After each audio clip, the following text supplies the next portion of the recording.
Well, welcome to SCRC. We're going to be talking today about the aging process, what is normal, what is not.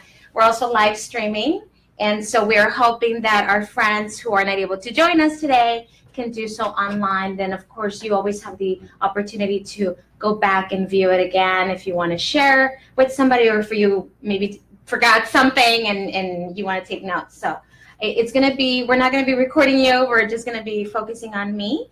But we do want to make it interactive, so maybe you can feel free to share your stories, maybe answer some questions, and just share with each other.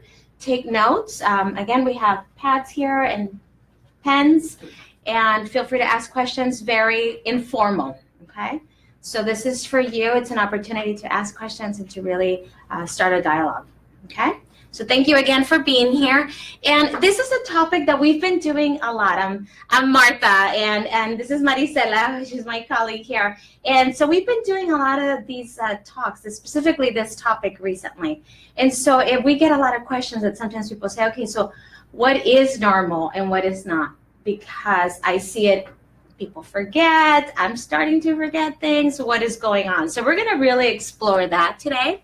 And specifically, we're going to talk about understanding some of the physical, social, and emotional changes in the aging adult, as well as some signs of what's normal and what is not normal. Okay, so hopefully this will help answer your questions. And then what are some ways that we can stay physically, emotionally, and socially active? Okay, but before we begin, I want to ask you, how many of you are caring for somebody else? Okay, so most of you. And so how many of you know someone who is caring for somebody else? Okay, good. And the reason why I ask those questions is because this information you can take for yourself, but you can also share it with those individuals, okay? All right, so we're good with this? All right. So I wanted to share this little self-reflection cartoon. And this is this is a cartoon that somebody found and shared with me, and I thought it was really a good perspective. So he says, I think that life should be lived in reverse, starting at 80 and having your youth to look forward to. How do you think about it? What do you think about that? It's cute. It's cute. And a lot of you are nodding in agreement, right? That sometimes we feel like, it'll be easier, right? If we could just go the other way. So let's just kind of keep that in our heads for a little bit, because we're going to revisit it later. Okay, so can anybody answer what is aging? Pop quiz. What is aging? Time passing by. Time passing by. Less energy. Less energy, that's what aging means, okay. One more. I mean, had you even thought about the question aging before? Approaching retirement. Approaching retirement. Pain. Pain. Did you say something? So obviously it means a lot of different things to everybody, right? And I think the underlying description of what is aging is change. If you think about it, we are becoming experts in aging every day, right? We are changing every day. The other day, my son asked me, he's 8, he's little, right? And he said, I was talking to him about how he's grown and how his face looks different than when he was a little baby. And so he said, well, how do you know I'm getting older? And how do you know I'm changing? He said, well, look at the picture. So, but am I changing every day? So these were questions that he was really pondering, deep, in thought. And in every day we are changing, our skin cells, our brain cells, we talked about pain, sometimes we feel things a little bit more than other times, right? So change. And how much do we love change? Depends. A lot of you are saying no, right? We are so not fans of change sometimes, right? We like what we know, what's familiar. I used to have a boss that would say, nobody likes change but a wet baby, right? So of course there are some changes, some that we're gonna see that are, physical changes that we're obviously able to see, and some that are not. And we're gonna talk about those different ones, okay? So what are some physical changes of normal aging? Normal aging. Wrinkles. Skin becomes crepey. Okay, crepey skin. What else? Gray hair. Gray hair. I used to say, okay, it's really dark hair. And I used to say, I'm not going to dye my hair until I start getting gray hairs. And then my hairstylist said, well, girl, you might consider getting your highlights now because they're coming in, right? So obviously those are some physical changes that we see. But what about any of these? All of it. All of those? Yeah. Right? I mean, taste, right? Taste buds change, smell, metabolism, eyesight, right? Time for that eye doctor checkup. All of these. How about these? There's still physical changes, but we might not really see them.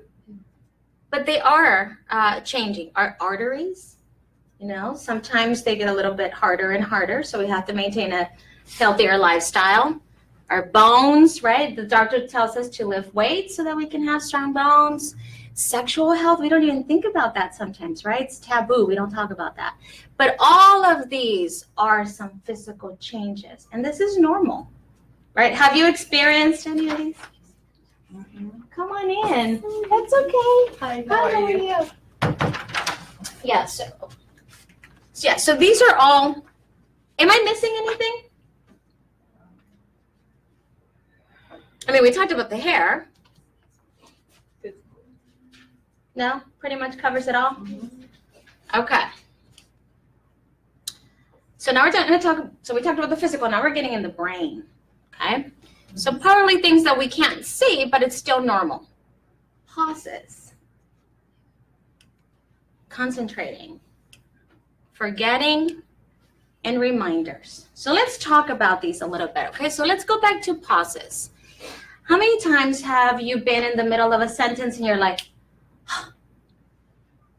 totally lost my train of thought, right? And then what happens? It comes back, right? That's normal. Concentrating. I know all of you are deep in concentration and really focused and taking notes, so I'm not worried about that. But how many times have you been, maybe you started reading a book and you read it and reread it, and you read that same sentence and you're like, okay, I need to put it down because I don't even know what I just read, right? Or forgetting. What is this wonderful invention here that we have? We're able to put our calendar appointments and, right? You might have, maybe you put this class here so you wouldn't forget, right? We need reminders. Is that normal? Why is that? Happens to everybody. Happens to everybody. We're busy people, right? We are so busy. If we didn't do anything else, then maybe we didn't need to put things on our phones to remind us, but we forget, and this is okay. We remember, oh, I forgot the doctor's appointment. I forgot the milk. I have to go back again, right? But we remember. So now we are going to talk about how there are different conditions that affect the aging process, okay? There are some things that we can control, and there are things that we cannot control because change is inevitable, right? So these are maybe some things that we could control. And diet, alcohol, I mean, I think we all are pretty smart here, and we know that those can have some adverse effects on aging. Smoking, physical and mental activity. Sometimes we tell people do some puzzles or learn a foreign language. How many of you speak a foreign language? Good. That helps your mental stability. Crossword puzzles, Sudoku, remember that was really popular. So any of those things that kind of keep your mind going is good, but we can control this, right? These are also things that affect our aging process, but some of these we cannot do anything about. We might be able to change the environment, right? Maybe we move, or maybe we do something about how the environment affects us, right? The food that we buy and where we buy it. Sleep. Sleep, there are so many studies that are showing that sleep can have the equivalent of causing dementia-like symptoms on people, because when we sleep, we recharge. Think of it like a phone, right? When the battery's going low, you charge it. Same thing with our bodies. If we don't if we don't sleep, our body can't recharge. And it's almost like if we're walking in this fog the next day.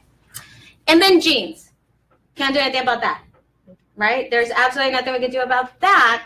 But maybe what we can do is learn from those genes that run in our family, right? What are the different conditions or diseases that our family members have had, so that at least we're aware, and maybe if there's something that we can do about talking to the doctor, changing our diet, etc. Okay, does that make sense? Okay. So now we talked about the physical, we talked about the brain. Now we're going to talk about the emotional, because I like to look at it as this really like three-pronged approach, right? It's not just the physical aspect of our body that's changing, but where our brain is also connected. Many times there's this disconnect. When you go to the doctor, you talk about everything else that ails you, but we forget about the head, which is really the command center for the rest of the body, right? So we really need to talk about that emotional aspect. Why do you think that is? Why can't we forget? Why must we include the emotional aspect of aging? It could affect you every day. Yes. It affects your body. There's stress, it's a relational factor too. Absolutely. It absolutely, it affects your stress, here it is. So if we are emotionally stressed, if we're emotionally depleted, then that's how our body is going to react, right? We're going to walk around like this. We're going to be unhappy. We might be short with people, and that's not good. It's almost like a spiral, right? So we talked about all the positive signs of aging, and the only reason why I want to talk about the negative, not to scare you or to make it even more depressing, because today is a little foggy and rainy, but just so that we can identify those signs if you are seeing them in yourself or in the person that you're caring for, or even your family members or your friends, okay? So some negative signs of aging. These feelings of guilt, hopelessness, and helplessness is not normal when we age, okay? And sometimes talking to caregivers, they say, well, you know, that's the way grandma is. But why is grandma like that? Was she always like that? Probably not. What's happening now that she's feeling like this? Maybe she can't do the things that she used to do before, and so she's recognizing that, and she's getting a little sad about that. So are you feeling these things? The other aspect of this conversation is we all feel guilty. We all feel hopeless and helpless from time to time. But what do we do about that? It's what we do about that matters, right? If we do things that are going to snap us out of it or get us out of that funk, is probably better, right? So what do you do when you're feeling hopeless, sad even, or depressed, or a little blue?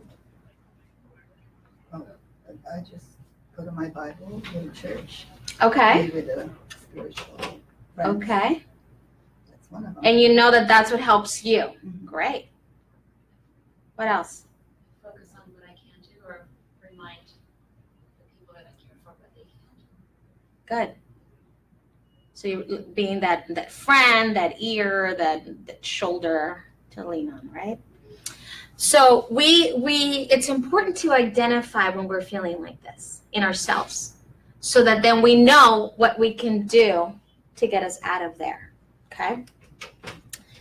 Now, some negative signs of aging going along with this theme here is the dietary changes, right? We talk about healthy lifestyle, right? We're all guilty of having a donut or two, but maybe that's not how we should eat every day. Talked about sleep, decreased energy, right? And I'm not talking about the mornings where, how many of you are morning people? Not it. But I have kids, I have no choice, right? So then I do, sometimes I do feel very decreased in my energy levels, especially towards the end of the day. I'm exhausted. But then I need to do something about it so I can feel better, okay? some slow movement. Okay? What's happening there? Is your balance off? Are you having problems seeing? Is your perception, your visual perception off? Inability to concentrate, right? And that is different in the sense of like maybe you're distracted. But let me ask you, how many of you know if I asked you right now how to make a peanut butter and jelly sandwich, will you know how to do it? Okay. You do? But what if you can't remember what comes next after you put the peanut butter on the bread? Right? Mood swings, we all have them. You know? Oh, okay. I'm like, wow, that's great. Neglect of self-care, right? So again, these are all signs that we can see that might be, causing some alarm that we might see in ourselves or in others. And again, I want to show you this. I know at some point we experience these, but if it's during a long period of time and with everything that we do, that might be a cause for concern. Okay? What would the unrelated aches and pains be? Well, sometimes we really don't. Let's say I stub my foot, right? Obviously, something happened and it hurts, and it may be hurting for a while.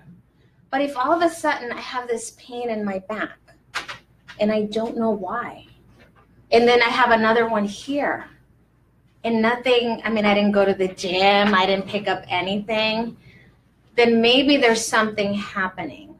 That, like we talked about, that if mentally, emotionally we are feeling very down, then our body starts to react to those feelings. Okay? So now we talked about the physical. Now we're going to go back to the brain. Okay? Can I Yes. ask a question? Yes. At what age should all this be going on? Well, is there such a thing? There isn't a magic number that I can, okay, once you hit 40, then it's all, everybody's different. All of our energy levels are different. This might change depending on what your situation is, right? You might be, let's say, I might have a lot of decreased energy recently because I'm taking my kids to school, then I have to come to work, then they have activities, then I have to do this, and I have to do that, and so of course I'm exhausted. But maybe in the summer, I'm not as tired, right? So again, it just depends on what your situation is. You know yourself best, and you know the person that you're caring for best. Mm-hmm. That's why I mentioned grandma. If grandma was always very happy and very engaging and friendly with people, and now you're noticing a lot of this, there's something different. So it has nothing to do with the age. It's really up to the individual how they feel. They can be 40 years old and feel tired all the time. Sure, but then you need to become energetic. Yeah, and you just need to become a detective. Why is that? Okay. Is it something that has to do with age, or is it having to do with the circumstance, medication? Like I said, maybe I stubbed my toe and weeks later I still can't walk. It just depends. Your lifestyle. Yeah, but exactly our habits. But this is not something that we live in on a regular basis, right? It should be kind of just temporary. Okay. Abnormal brain aging. Okay, so now we get into kind of like, okay, what are we talking about here? The abnormal signs of aging. So I talked about repetition, and I talked about like the peanut butter and jelly sandwich. So let's take that as an example. If I ask you to do that and you say you all know how to do that, what would happen if you asked somebody to do that? Make that peanut butter and jelly sandwich, and they can't finish it, right? It should be something that's so simple. Now, if you've never done a peanut butter and jelly sandwich before, then that's a different story. But if it's something so, normal that they've done, that might be a problem. Pop quiz. What is the date today? 14. Wednesday. What month? March. The year? 2018. Good, you all passed. But what if Marisela told me today is November 16th, 1965, And she's adamant about the fact that today is November 16th, 1965. And it doesn't matter how much I show her that today it's March 14th, 2018. That's a little concerning, right? So we have to kind of be aware and kind of take it in context. At the beginning of the year, what happens every beginning of the year? You write the wrong year. You write the wrong year for like days and maybe weeks at a time, right? Is that a problem? No, Why not? because it happens every year. It happens every year. Right at this time, right? Right, because we're so used to writing 2017 and all of a sudden it changes, right? That's different. Comprehension. You all are understanding everything that I'm saying, right? But if somebody were to ask, what is she talking about? I do not understand anything that she's saying. That could be a problem. And then, of course, the biggie. And everybody's going like this, right? Repetition. Have we experienced that from someone?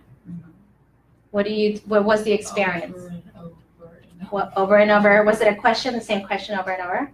Just wanting to reiterate again and again and again and again. So what do you do there? Listen. Have patience. Patience, listen. Yeah.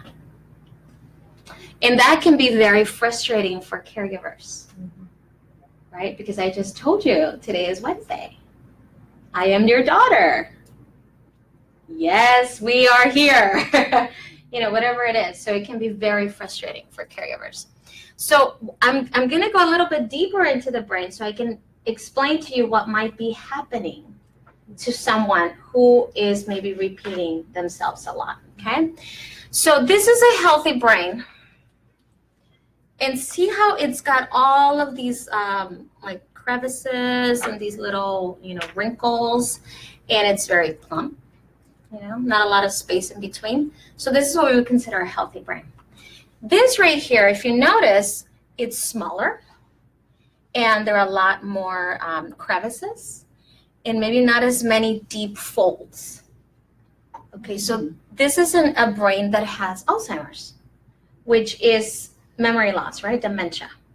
So what's the difference between Alzheimer's and dementia? So just really quick, because we do have a class on what is Alzheimer's. I signed up for it. Good. Just really quick, dementia is the umbrella term. Alzheimer's is a type of dementia. So when somebody says, I have, or this person has Alzheimer's, but they don't have dementia, that's not true. Alzheimer's is a form of dementia. Okay? And dementia is memory loss. So this is what is happening. So I'm going to give you another little cross section here, but so you can see, look at the language center, right? And the memory center, which are the areas that kind of get affected that we notice. And so again, a person that has Alzheimer's, memory loss or dementia, there are not that many connections that are happening at the cellular level. So then if you're asking, or that person keeps asking, well, who are you again? What is that again? What day is it? It's because these connections are not being made. And we'll get into more at one of the classes and we'll really talk about, what it looks like. So again, just very generally speaking, remember these things? What are they? Landlines. So a phone used to be connected to a landline, right? The jack. And that's how we would communicate. So I would pick up the phone and call Marisela on the other side of the world, and she would get my call and we would communicate, right? I would ask her questions, we would have a conversation. And that's possible because of, right, the connection, the fibers, the connections, right? A person who has dementia, those connections are not being made. So these are the two neurons. And here is kind of the equivalent of this, and this would be the equivalent of that. And when this is severed, right, because if I sever this, I can no longer talk to Marisela. Same thing is happening here. When that connection's intact, I can tell the person, hey, today's Wednesday. Oh, great. Let's go to the park. But when that line is severed, oops, then that person does not get the message. And that's what we see a lot of sometimes, and that is not normal. Okay? It happens, but it doesn't mean that it's normal. So definitely encourage you to come to one. We're going to have a more in-depth conversation on what is Alzheimer's and dementia. I really encourage you to be here for that one. But anyway, so now that I do want to talk about positive aging, okay? Because you're all here because you're probably interested in how do you make it more positive, the experience as we age, right? We're all aging. So what do we do? Okay, positive attitudes versus negative attitudes. What do we mean by that? What's an example of a positive attitude? Accept your gray hair. Except your gray. She's talking to me. Except the gray hair. Okay. What else? Just solution focused, Okay. but also acceptance may be necessary if you can't solve it in a different way. Looking at everything with a positive outlook. Uh-huh. It's just an opportunity to learn from. Yes. It's inevitable, right? We're all aging. So what do we make the best out of it, right? Instead of saying, oh no, I'm getting older, this is terrible. There's nothing we can do about it. So let's just embrace the positive, right? And here is a quote that I wanted to share with you from Mark Twain. What does it say? Can you read it out loud? Age is an issue of mind over matter. If you don't mind it, it doesn't matter. It's cute. Right? So let's just forget about the fact that we're getting older. Let's just live and enjoy life, right? All right. So we have here a chart of what life expectancy will look like as we age, as we move forward. And as you can see, life expectancy was really way low on the chart here back in the 1900s. And now look at the 2020 mark, right? So obviously we're living longer, which means we have more opportunities to make the best of life, right?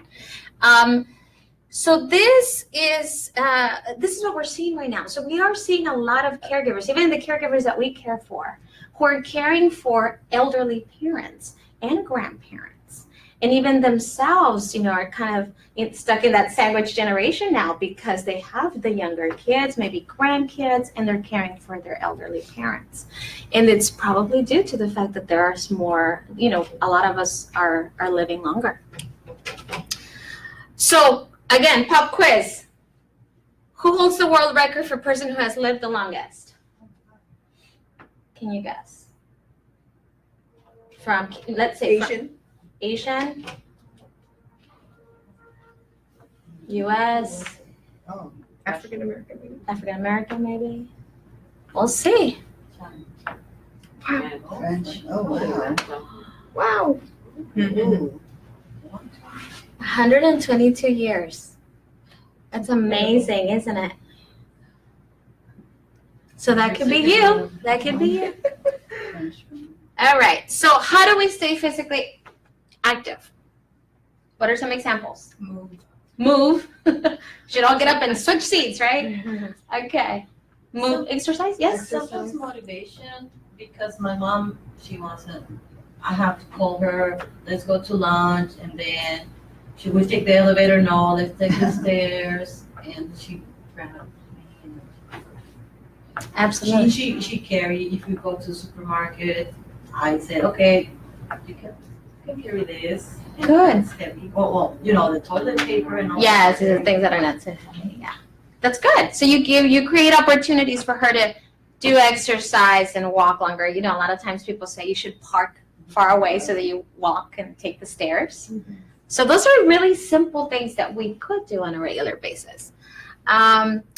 Maybe something that we plan as well, gardening.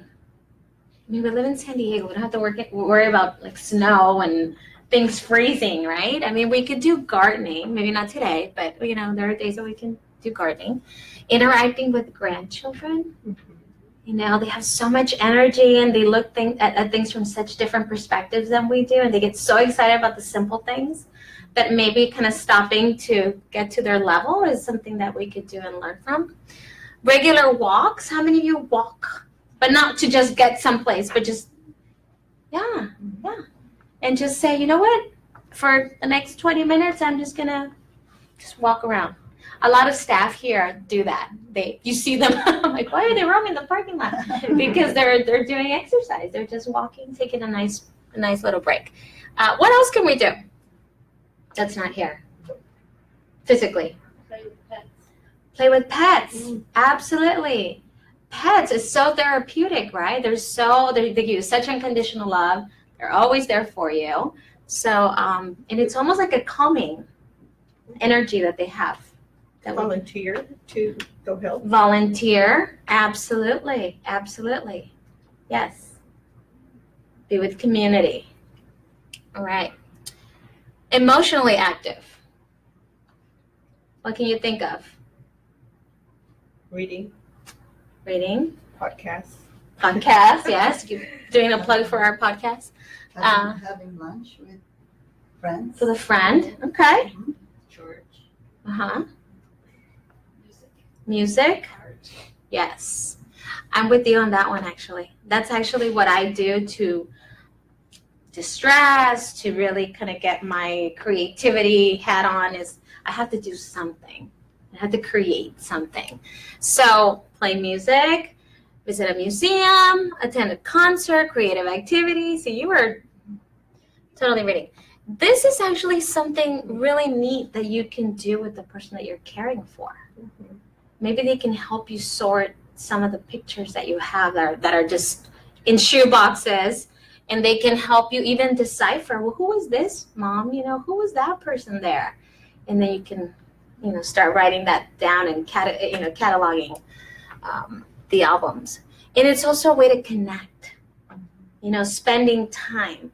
So for those of you who are caregivers, maybe doing that on a regular basis, once a week, once a day. However often you need to do that, but it could be an activity where you connect with that person.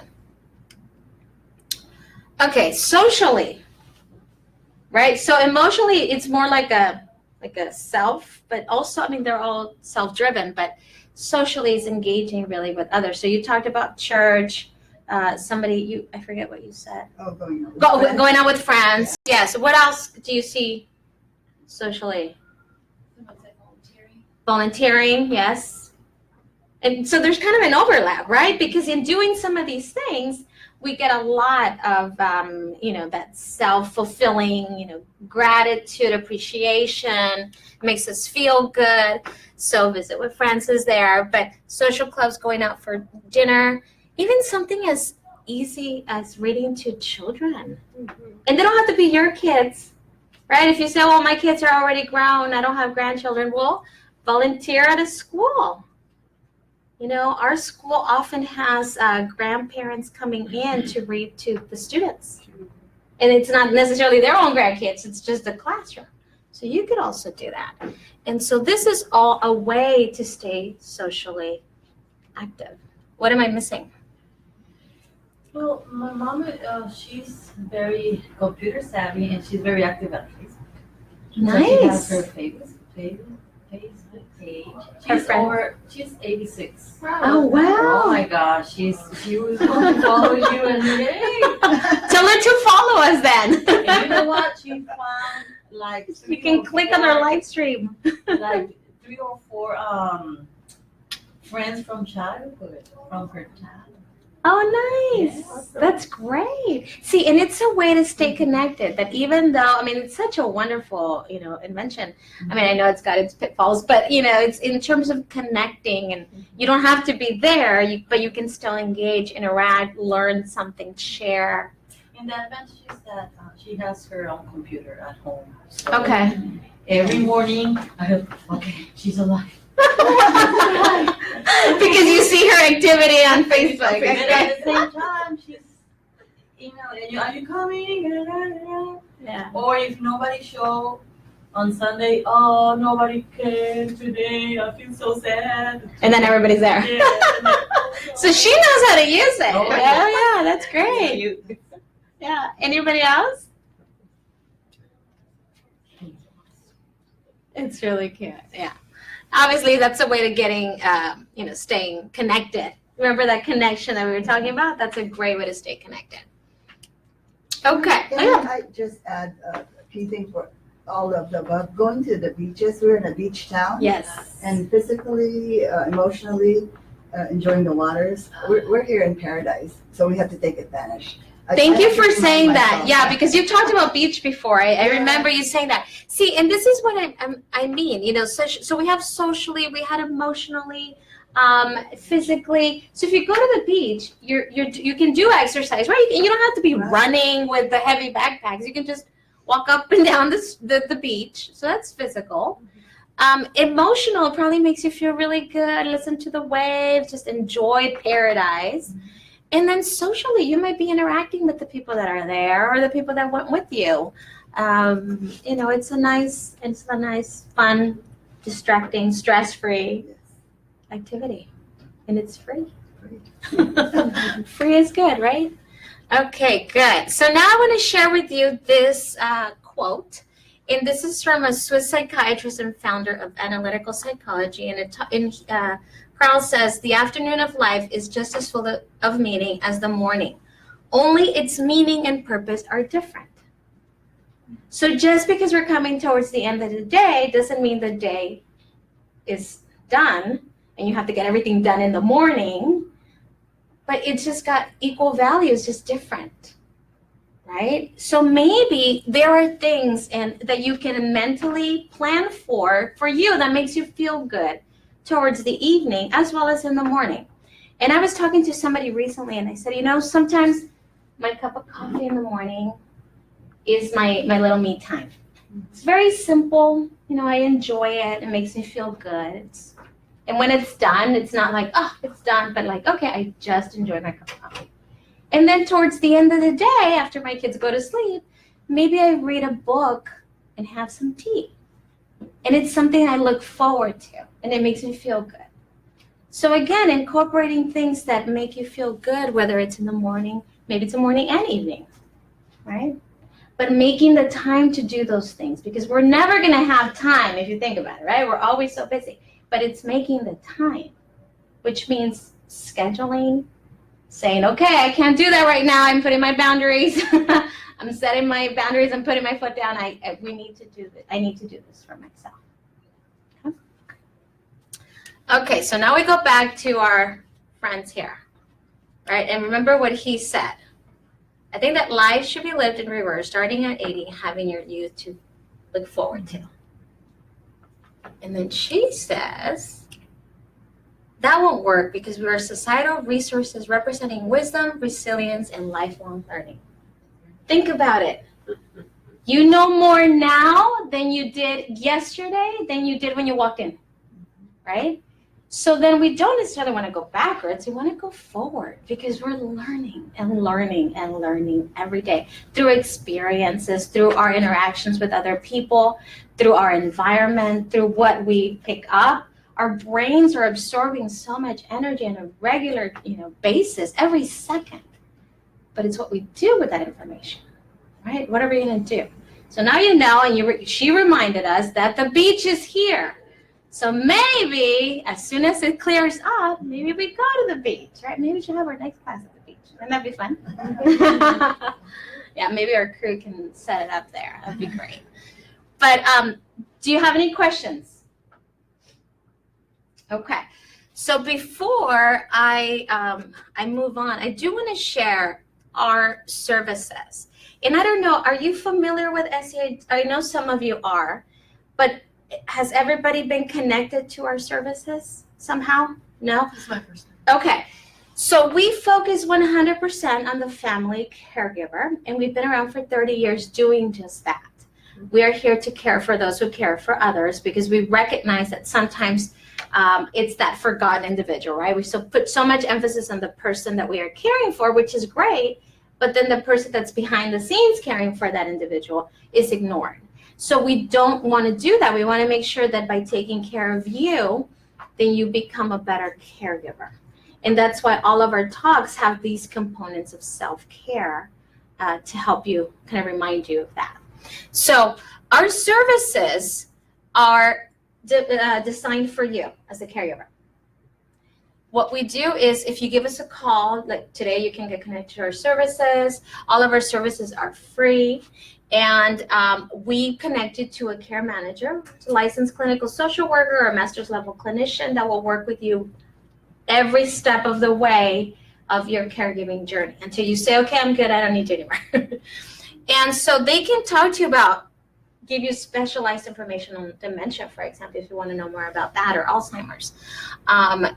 We have short-term counseling, and I know some of you have benefited from that, but it's our counselors focus on caregiver-related like themes or topics, which you can talk to them one-on-one.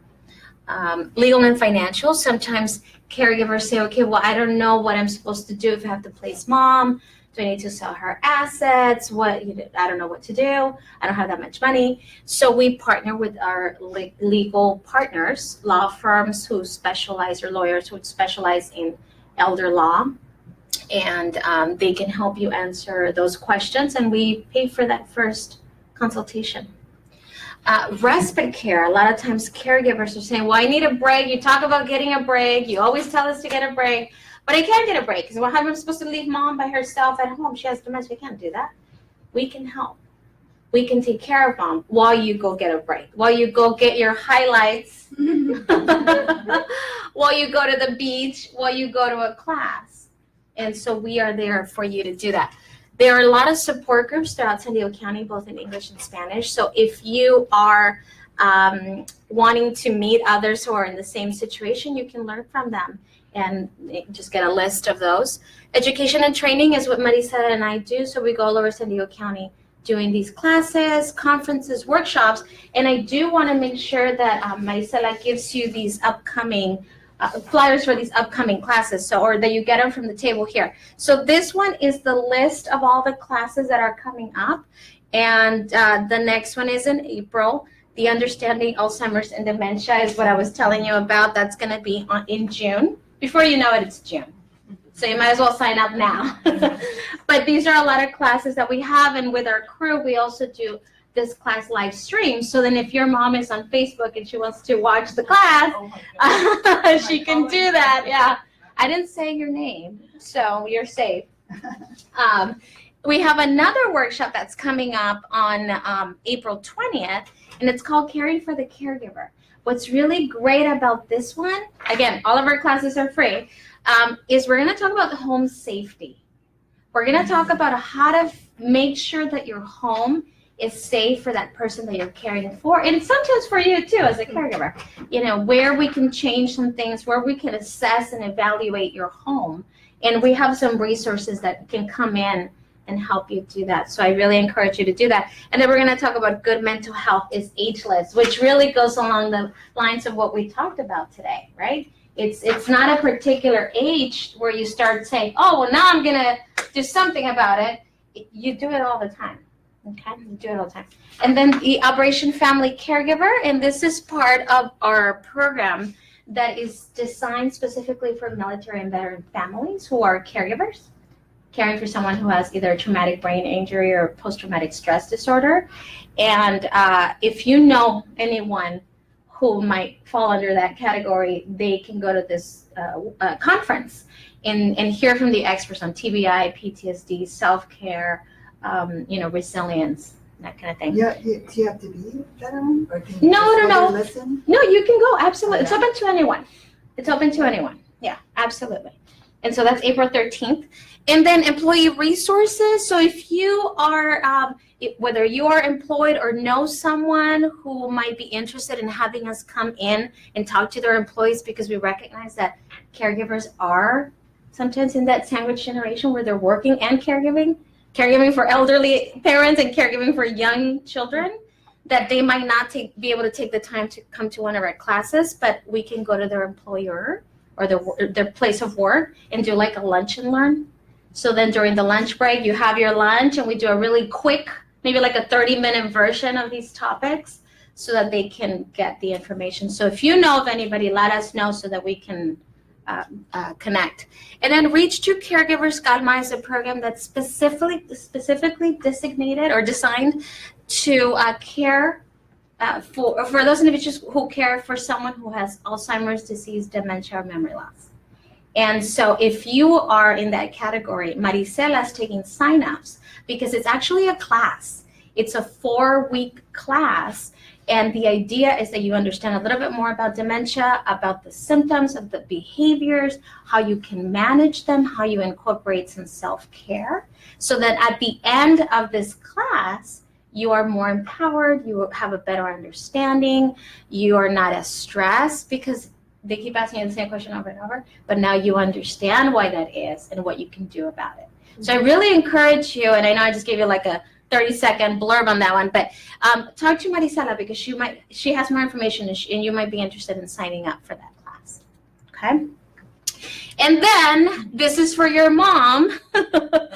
We really want you to follow us on Facebook and Twitter, and go to our website, because that's how we're going to generate people interested in the work that we do. I mean, we've been around for 30 years, but it's still very much, people are like, oh, I didn't know about it. So we want everybody to at least know. They might not need our services, but if they do, they know where to go. And so we have our website. This is actually the short version that will take you to our website. But there, what's really neat about it is with our crew, Finer City Entertainment, they've been helping us put these classes online.